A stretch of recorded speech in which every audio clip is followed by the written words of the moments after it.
ever since I've had this car, this handle has stuck.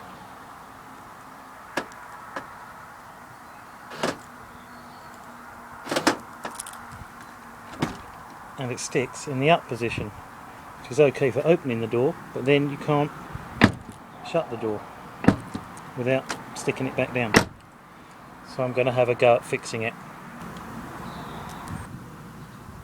To get the door card off, you have to take the screw out of this one by the door handle, and then there's a single screw underneath. The front doors have got 2 screws. Take those out and then we can prise the door card off. The 2 screws are different sizes, so you can't mix them up. The top one's the bigger one. The bottom ones always seem to go rusty.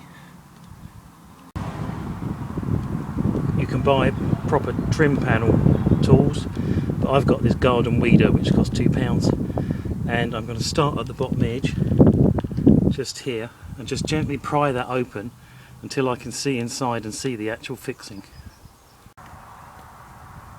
I've just wedged this open with a screwdriver, which means I can just see inside and I can see the fixing in there, and I really don't want to break it, so I'm going to be very careful at pulling that open.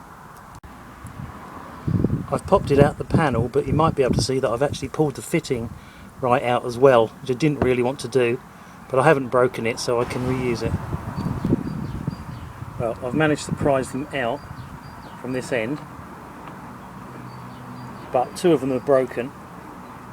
Fortunately, I've got replacements because I've done the other door panels, and I just need to pop the other part out from over there. My car, because it's the base 2001 model, has a door handle rather than electric windows at the back, and I can't see how to take that off, but I don't actually need to take it off for this job, so I'm going to leave it. So in here is the inner panel, and I need to peel that back so I can see the mechanism. There's the lock itself, but it's actually the handle that I need to get at, so I'll be peeling that back, hopefully not damaging it. The lining itself is held in with quite a soft mastic, and you can peel it off if you're really careful without damaging any of it. It just comes off, and then you'll be able to push it back together. So I'm just going to continue doing that till I've got enough to see the mechanism inside.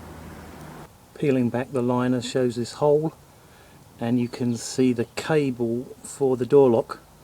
What I can't see is the other side of the mechanism, which is up there through that hole, so I'm going to have to get a mirror. I don't really want to bend this panel out any further than I have to. Well, I seem to have repaired this, but more by luck than judgment.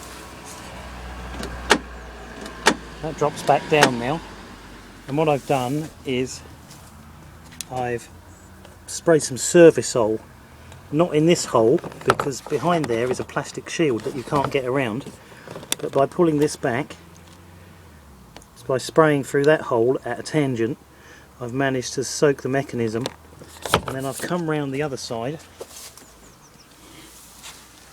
and I've lifted that up and sprayed inside there, and I've used Servisol, which is a switch cleaner. It's not an oil, but it's managed to free it up, and it seems to have fixed it, which is good news because it is a really annoying fault.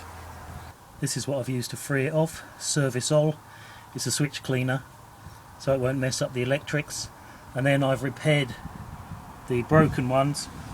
These ones that snapped off, for some reason they're a different colour for the back doors, but I've repaired them with new ones, which I bought off of eBay for very little money.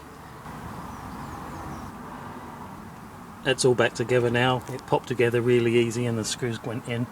When I bought this car, I don't think the rear windows had been opened for probably 9 years of its life. So it's really worth every now and then just winding them up and down, and then going and operating the door handles purely so that they don't stick up.